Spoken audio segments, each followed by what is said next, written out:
Dave Lyman was larger than life.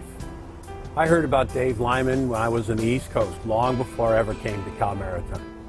And when I was privileged to be able to come here, Dave was gracious enough to sit and chat with me for a couple of hours about the islands, about the hopes, the aspirations of the young people on the islands, and what he hoped the maritime industry would hold in their future. He was one of a kind. I'll never forget that meeting. Dave, in that handlebar mustache with that big smile underneath, in a Hawaiian shirt, cut-off shorts, and a pair of sandals. It was truly an introduction to island life, but also an introduction to someone who loved the maritime industry and loved the island, the state of Hawaii. I found out about Cal Maritime Academy from Dave Kavika Lyman, who also was a Maritime Academy graduate years ago. I met Dave when I was in high school here in Hawaii, and over the years he motivated and encouraged me to keep going on into the industry, working, and eventually attend Cal Maritime, which I did 5 years after I got out of high school. And it was a great experience. It really paid off. I'm doing today what I always wanted to do, and I have Dave Lyman to thank for that. I mean, when he left us and went to Davy Jones' locker, that was the biggest funeral we've ever had in the state of Hawaii, as far as taking a captain out to sea. I mean, it was just, that tells you just the way it is.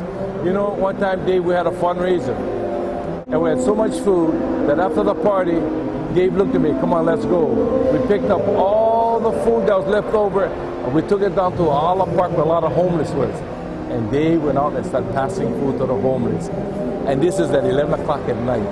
That's the kind of person he is. You never expect what to get up in, but whatever he does it well. And I miss him. He liked to have fun. He would often say, you know, when we're out just cruising, having a day sail, he'd say, is anybody having fun here? We don't want to have fun. No fun allowed here. That was one of his themes. No fun allowed.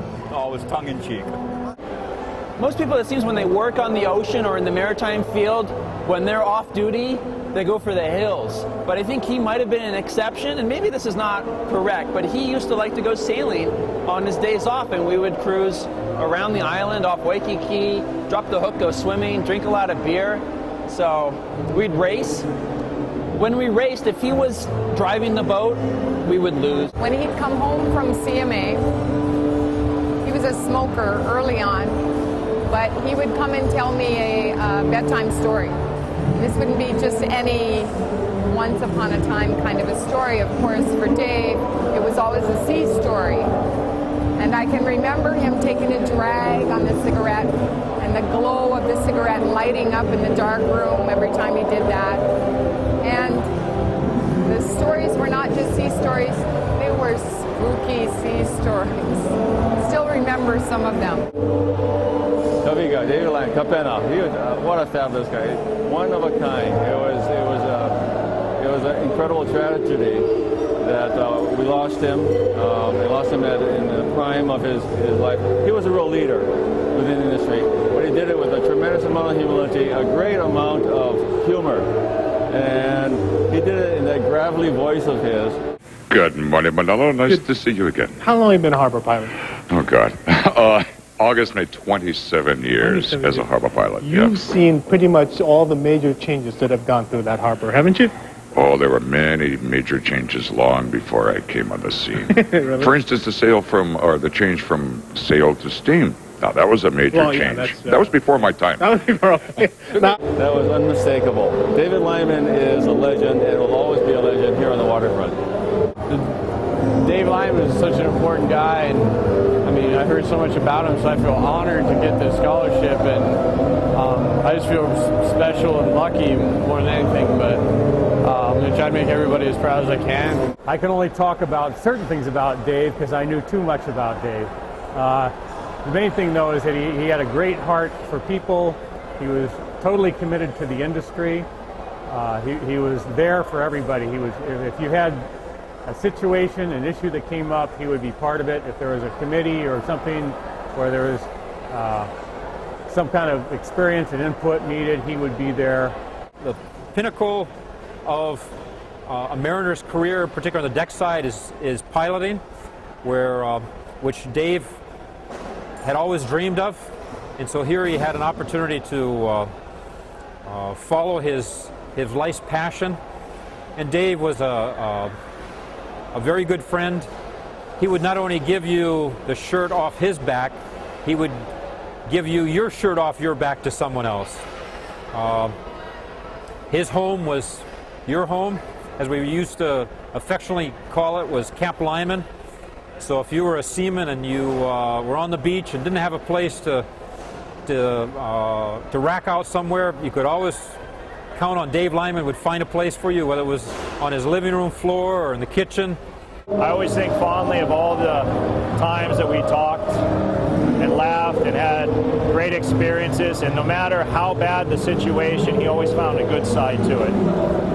And his professionalism and his courtesy and his humbleness was inspirational.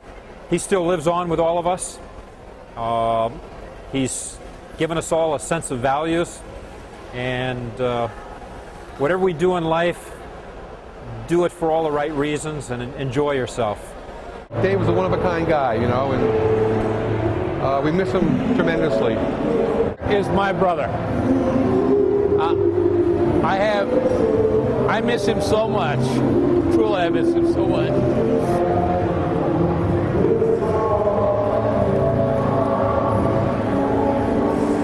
He, in my view, was Hawaii's maritime guru. He was the man, and he always had time for everyone. Before I met Dave, I had never heard of California Maritime Academy, and now I hear so much about it, and I still talk to people that are unaware of California Maritime and what they offer, that they're a state college, and I think it was because that was Dave's alma mater.